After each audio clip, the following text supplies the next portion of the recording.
Physics में हमारा पहला चैप्टर क्या है?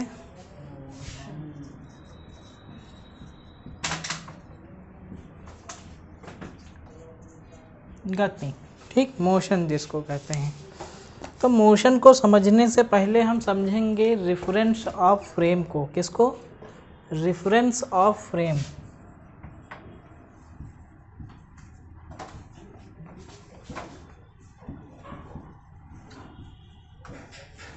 ठीक, रेफरेंस ऑफ फ्रेम को हिंदी में बोलते हैं निर्देश तंत्र। क्या बोलते हैं?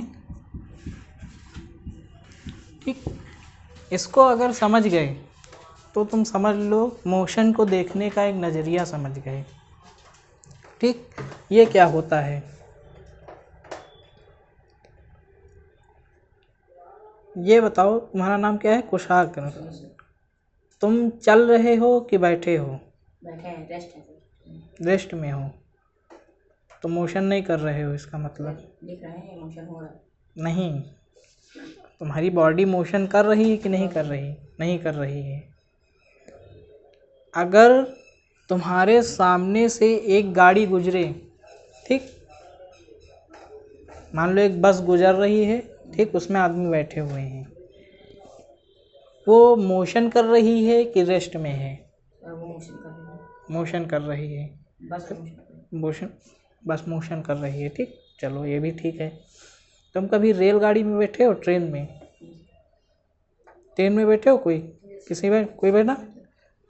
तो जब तुम ट्रेन में बैठते हो तो कभी कभी जब ट्रेन स्टेशन पे खड़ी होती है, ठीक, तो मान लो दो ट्रेन आपस में खड़ी हैं एक दूसरे की साइड में, तो तुम खिड़की पर बैठे हो और तुम्हारी ट्रेन चलने लगती है। तुम्हारी ट्रेन चलने लगती है तो तुम अचंभित हो जाते हो कि हमारी ट्रेन चल रही है कि साइड वाली ट्रेन चल रही है। तुम जान नहीं पाते हो। अरे महाराज, हमने बताया तभी तो जान पाए। तुम जान जाओगे तुम्हारी वाली चल रही है कि साइड वाली चल रही है? बताओ।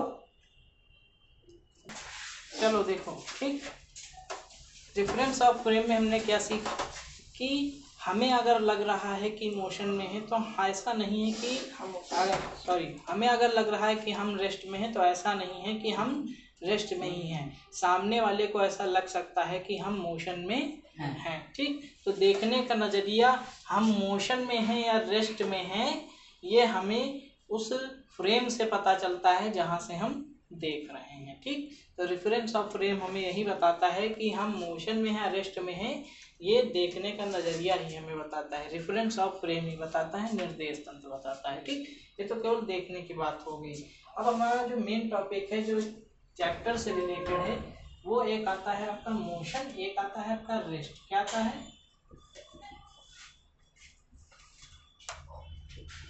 ठीक, मोशन का मतलब है गति और रेस्ट का मतलब है विराम। ठीक, रेस्ट क्या होता है, मोशन क्या होता है? ठीक, किसी को पता है गति क्या होती है? गति की डेफिनेशन या गति के बारे में कुछ? देखो, अगर कोई ऑब्जेक्ट है, हमारी कोई भी वस्तु है, उसमें समय के साथ साथ परिवर्तन हो रहा है। बुक देखना बंद करो बेटा, यहाँ सामने ध्यान दो। ठीक, बुक में बहुत कुछ लिखा है, बुक पढ़ नहीं पाओगे, उसे हम सरल भाषा में यहाँ समझा रहे हैं, यही हमारा काम है। ठीक, अगर कोई ऑब्जेक्ट, किसी वस्तु में समय के साथ साथ क्या हो रहा है? परिवर्तन हो रहा है। अगर किसी ऑब्जेक्ट में टाइम के साथ साथ चेंजेस हो रहे हैं तो वो ऑब्जेक्ट मोशन में होती है, तो वह वस्तु गति में होती है। ठीक, अगर समय के साथ साथ उसमें परिवर्तन हो रहा है तो वह क्या, वो वस्तु गति में होती है। मान लो हमारा हाथ ऐसे है, लेकिन समय जैसे जैसे चेंज हो रहा है तो हमारे हाथ में चेंज हो रहा है कि नहीं चेंज हो रहा है? हाथ की पोजीशन में चेंज हो रहा है कि नहीं चेंज हो रहा है? ठीक, तो हमारा हाथ क्या है? मोशन में है। लेकिन अगर हम इस वॉल की बात करें, इस दीवार की बात करें, तो ये आज भी यही है, 2 साल बाद भी यहीं रहेगी, अंटिल इसे तोड़ा ना जाए। ठीक, 2 साल बाद भी यहीं रहेगी, 4 साल बाद भी यहीं रहेगी, तो ये क्या हो जाएगी? रेस्ट में हो जाएगी। ये हम अपने नज़रिए से बात कर रहे हैं, बाकी अगर कोई दूसरे फ्रेम से देख रहा है तो उसके लिए मोशन में हो सकती है। ठीक, हम जो जिस चीज की बात करेंगे वो अपने फ्रेम की बात करेंगे। ठीक, समझ गए ना? इन दोनों चीजों को समझ गए। अगर चेंजेस हो रहे हैं तो मोशन में है, चेंजेस नहीं हो रहे हैं तो रेस्ट में है। ठीक, अब इसके बाद हमारे टॉपिक आते हैं टाइप्स ऑफ मोशन। ठीक, कौन सा टॉपिक आता है? टाइप्स ऑफ मोशन, गति के प्रकार। ठीक, गति के प्रकार।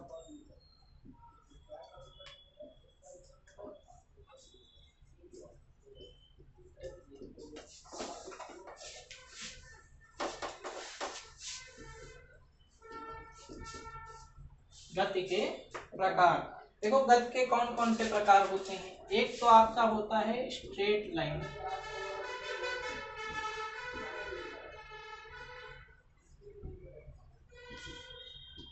स्ट्रेट लाइन मोशन कौन सी होती है? Straight line motion. हिंदी में इसको बोलते हैं सरल रेखीय गति। क्या बोलते हैं? सरल रेखीय गति। ठीक, दूसरा आपका होता है सर्कुलर मोशन। कैसा होता है? Circular motion.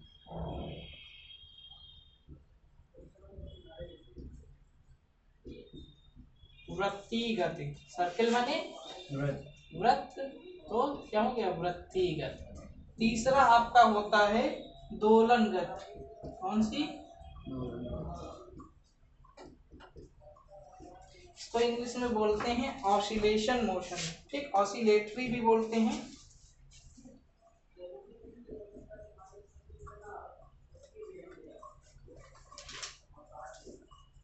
चौथा आपका होता है इर्रेगुलर मोशन या अनियमित गति। ठीक, रैंडम भी कह सकते हो।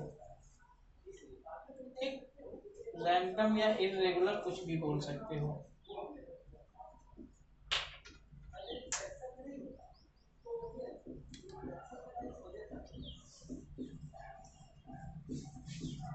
अनियमित गति। ठीक, 4 टाइप की मोशन के बारे में आपको पढ़ना है, लेकिन जो हमारी चीजें हैं वो कहाँ लाई करेंगी? स्ट्रेट लाइन मोशन पे लाई करेंगी। बाकी ये 3 टाइप ऑफ मोशन हम पढ़ेंगे केवल। ठीक, सबसे पहले तो स्ट्रेट लाइन का मतलब जानते ही हो, एक सीधी रेखा। जब कोई ऑब्जेक्ट हमारी एक स्ट्रेट लाइन में मूव करे तो कैसी मोशन करती है? स्ट्रेट लाइन मोशन करती है। ठीक, नाम में ही सब कुछ छुपा हुआ है। ठीक, इसमें हमें डेफिनेशन बताने की जरूरत नहीं है। डेफिनेशन बताई जाए? नहीं, बताने की जरूरत ही नहीं है, क्योंकि नाम में सब कुछ छुपा हुआ है। अब आप लोग अपना दिमाग लगा के डेफिनेशन लिखने की कोशिश करो, क्योंकि अब आपको ऐसा नहीं है कि 4 लाइन का आंसर है या रट लिया लिख दिया साइंस में, वो वाली चीज नहीं है। अब आपको क्वेश्चन आंसर लिखाए नहीं जाएंगे, अब आपको टॉपिक्स लिखाए जाएंगे। ठीक, समझ गए ना? अब आपको टॉपिक्स लिखाए जाएंगे, उसी में से आपको क्वेश्चन का आंसर निकालना है। ठीक, तो आप खुद से कंस्ट्रक्शन करने की कोशिश करो, हम क्या आंसर लिख सकते हैं। ठीक, बताएंगे, हम भी बताएंगे। स्ट्रेट लाइन जैसे मोशन लिखना है, सरल रेखीय गति। तो when a object moves in a straight line called straight line motion. जब कोई वस्तु सरल रेखा में गति करती है, सरल रेखीय गति कहलाती है। ठीक, circular motion, when a object moves on a circular path. ठीक, when a object moves on a circular path called circular motion. जब कोई वस्तु वृत्ताकार पथ पर, वृत्ताकार का मतलब एक वृत्ताकार पथ पर मूव करती है तो उसकी गति कैसी होती है? सर्कुलर मोशन, वृत्तीय गति कहलाती है। ठीक, तीसरा आपका है ऑसिलेटरी मोशन या ऑसिलेटरी मोशन का मतलब दोलन गति। आपने घड़ी का पेंडुलम देखा है? ठीक, घड़ी का पेंडुलम देखा है? ऐसे ऐसे, ठीक, ऐसे हाथ है तो ऐसे ऐसे। हमारे हाथ पे अगर नोटिस करो तो हमारा हाथ जहां तक जा रहा है, फिर इधर आ रहा है, फिर उसी पे जा रहा है, फिर उसी पे आ रहा है, फिर उसी पे जा रहा है, फिर उसी पे आ रहा है। ठीक, तो जो आप हमारा हाथ है, ठीक, वो क्या कर रहा है? पाथ उतना ही, उसी को बार बार रिपीट कर रहा है, उसी को बार बार रिपीट कर रहा है। when a object repeats its path, ठीक, repeat its path. When a object repeat its path called oscillatory motion. जब कोई वस्तु अपने पथ को बार बार दोहराती है, ठीक, रिपीट इट्स पाथ, अपने पथ को बार बार दोहराती है तो दोलनगत कहलाती है। समझे कि नहीं समझे? समझे कि नहीं समझे? ठीक। घड़ी का पेंडुलम भाई कैसे होता है? घड़ी का पेंडुलम कैसे होता है? ठीक, मान लो इसको हमने हिला दिए, ये घड़ी का पेंडुलम है। देखो अपने ही पाथ को बार बार दोहरा रहा है कि नहीं दोहरा रहा है? ठीक, अपने ही पाथ को तो बार बार रिपीट कर रहा है। ठीक, तो when a object repeats its path called oscillatory motion. ठीक, अगेन एंड अगेन लगा सकते हो। When object repeat its path again and again called oscillatory motion, दोलनगत कहलाती है। ठीक, रैंडम का मतलब कुछ भी, रैंडम का मतलब कुछ भी। ठीक, अनियमित, जो कि उसका कुछ नियम है ही नहीं। मान लो कोई लड़का है, सुबह 5 बजे उठ रहा है, दूसरे दिन वो शाम को 5 बजे उठ रहा है, एक दिन दोपहर में 12 बजे उठ रहा है, एक दिन 2 बजे उठ रहा है, एक दिन 9 बजे उठ रहा है, तो क्या उसका कोई नियम है ही नहीं? अनियमित है वो, तो हमें उसका अगला मूव पता ही नहीं होगा कि हम उसको जाके मार पाए। ठीक, पता नहीं कितने बजे उठ के चला जाए। ठीक, तो ये चीज होती है। आप लोग जैसे मच्छर को देखते हैं, आपको उसका अगला मूव पता होता है। अगर हमें पता हो तो हम कितनों की बलि चढ़ा दें, चढ़ा सकते कि नहीं चढ़ा सकते? मक्खी को देख लो, अगर हमें उसका अगला मूव पता हो तो क्या करें? हम सारी मक्खियों को मार दें, हमें जेल हो जाए इतना हम मक्खी मारें। ठीक, लेकिन हमें उनकी अगले मूव के बारे में जानकारी नहीं होती है, तो जो मोशन करते हैं वो कौन सी मोशन होती है? रैंडम मोशन होती है। कौन सी होती है? Random motion. रैंडम मोशन में आप ये लिख सकते हो कि when a object moves randomly कह सकते हो। ठीक, अनियमित रूप से गति करता है। भाई जिसका नियम ही नहीं है उसकी परिभाषा हम क्या बता सकते हैं? समझे कि नहीं समझे? जिसका कुछ नियम ही नहीं है उसके बारे में हम क्या बता सकते हैं? ठीक, तो when a object moves randomly called random motion. ठीक, व्हेन अ ऑब्जेक्ट, जब कोई वस्तु अनियमित रूप से गति करती है, ठीक, जिसकी दिशा निर्धारित नहीं होती है, जिसकी जो डायरेक्शन है वो डिफाइंड नहीं होती है, वो कौन सी मोशन होती है? रैंडम मोशन होती है, अनियमित गति होती है। इन चारों मोशन के बारे में आपको कोई डाउट बनता है? इन चारों मोशन के बारे में आपका कोई डाउट बनता है? नहीं बनता है। इन चारों मोशन की डेफिनेशन लिख लाओगे, यही आपका होमवर्क है। ठीक, अब एक चीज समझा रहे हैं, इसको समझ गए अगर, ठीक, इसको समझ गए तो बस यही हमारा आखिरी टॉपिक है। थोड़ा थोड़ा पढ़ाएंगे, चिंता न करो, थोड़ा थोड़ा पढ़ाएंगे। ठीक, ज्यादा नहीं मत्थे चढ़ेंगे।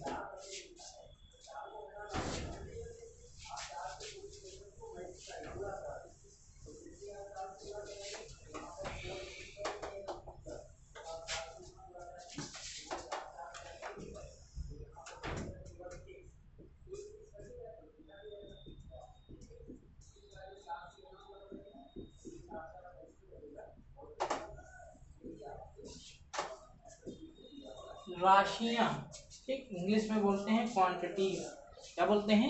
क्वांटिटीज बोलते हैं। ठीक, अब क्वांटिटीज क्या होता है? ठीक, राशियां क्या होती हैं? जैसे आप किलोग्राम सुनते हो, मिलीग्राम सुनते हो, लीटर सुनते हो, ये सब क्या है? राशियां ही हैं। ये सब क्या है? क्वांटिटीज ही हैं। क्वांटिटी तो बता रहे हैं किसी चीज की, समझे कि नहीं समझे? मिलीग्राम है तो हम किसी के वेट की क्वांटिटी बता रहे हैं, लीटर है तो हम किसी लिक्विड की क्वांटिटी बता रहे हैं। ठीक, तो हम क्वांटिटी ही तो बता रहे हैं। तो अगर हमें किसी चीज को डिफाइन करना है तो हमें उसके लिए उसकी क्वांटिटी पता होनी चाहिए। ठीक, हमें उसकी क्वांटिटी पता होनी चाहिए। ठीक, समझे कि नहीं समझे? समझे कि नहीं समझे? तुम किसी से कहते हैं हम तुम्हें इतना मारेंगे कि पता नहीं चलेगा। अब वो तुमसे पूछ रहे कितना मारोगे, कहेगा कुछ तो बताओ, कुछ तो होगा। तुमसे अगर वो पूछ ले तो तुम बता पाओगे, क्योंकि उसकी कोई क्वांटिटी होती ही नहीं है। कितना मारोगे भाई? एक टब भर कि एक बाल्टी भर? ठीक, तो उसकी कोई क्वांटिटी ही नहीं होती है।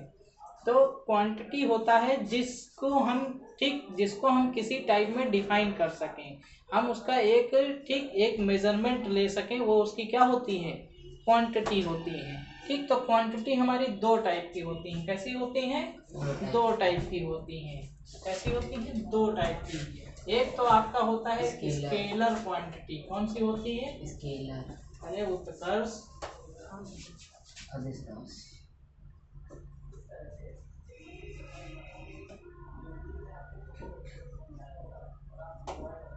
एक आपका क्या होता है? वेक्टर। क्या होता है?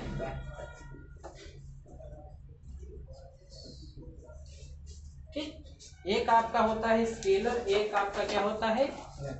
वेक्टर। ठीक, अच्छा वेक्टर को जानते हो? एरो जानते हो? यस। तो वेक्टर भी जानते हो। ये जो आपका होता है, खड़ा नहीं होता है पेट्रोल पंप के पास, बोलता है ऐसे ऐसे ऐसे करता है, तो क्या कर रहा है? एरो ही तो बना रहा है। लिखा नहीं होता आपका ध्यान किधर है, छोले वाले की दुकान इधर है, एरो ही तो बना होता है नीचे, उस पर लिखा होता है आपका ध्यान किधर है, छोले वाले की दुकान इधर है। एरो ही तो बता रहा है। तो वो क्या काम कर रहा है? एरो तो बता रहा है दुकान इधर है। अरे महाराज, उससे निकल आया करो, वो तो हम एग्जाम्पल देते हैं, वो डायरेक्शन बताने की कोशिश कर रहा है।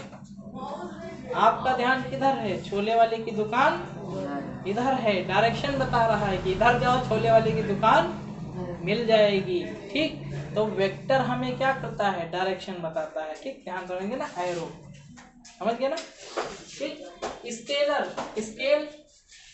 स्केल के बारे में जानते ही हो। ठीक, स्केल के बारे में जानते ही हो, 1 2 3 4 5 15 सेंटीमीटर की। ठीक, तो ऐसी क्वांटिटी, ठीक, ऐसी क्वांटिटी जिसको हम केवल स्केल पर माप सकते हैं। ठीक, समझ गए ना, ऐसी क्वांटिटी जिसको हम केवल स्केल पर माप सकते हैं। स्केल पर मापने का मतलब है हमें केवल उनका क्या पता होता है? परिमाण पता होता है। क्या होता है? ठीक, परिमाण पता होता है, इंग्लिश में मैग्नीट्यूड पता होता है। क्या पता होता है? मैग्नीट्यूड। अगर हम तुमसे कह दें कि 5 किलोमीटर यहाँ से हमारे घर की दूरी 5 किलोमीटर है, लेकिन हम दिशा नहीं बता सकते हैं इसमें कि 5 किलोमीटर उत्तर है कि दक्षिण है, क्या है, 5 किलोमीटर है। समझे कि नहीं समझे? हमें दिशा की जरूरत नहीं पड़ी है। तुम यहाँ से बाराबंकी जाना होता है, तुम बताते हो कि नाक के सीधे चले जाना 30 किलोमीटर, बताते हो। हंसने की बात नहीं है, ये एग्जाम्पल से समझोगे। अभी तुम्हें क्या है, अभी तो बिल्कुल ऐसे नॉर्मली पढ़ते चले आ रहे हो, लेकिन अब टॉपिक समझना है, याद कैसे रखना है इतना बड़ा टॉपिक, एग्जाम्पल के थ्रू याद रखोगे। ठीक, तुम किसी को ऐसे बताते हो कि नाक के सीधे चले जाना 30 किलोमीटर, ऐसा काम नहीं करते ना। बाराबंकी यहाँ से 30 किलोमीटर दूर है, ये तो बताते हो। समझे कि नहीं समझे? ठीक, तो ऐसी क्वांटिटी, ठीक, जिसमें हमें मैग्नीट्यूड केवल पता हो। क्या पता हो? मैग्नीट्यूड पता हो, मतलब केवल परिमाण की आवश्यकता होती है। किसकी आवश्यकता होती है? परिमाण की आवश्यकता होती है।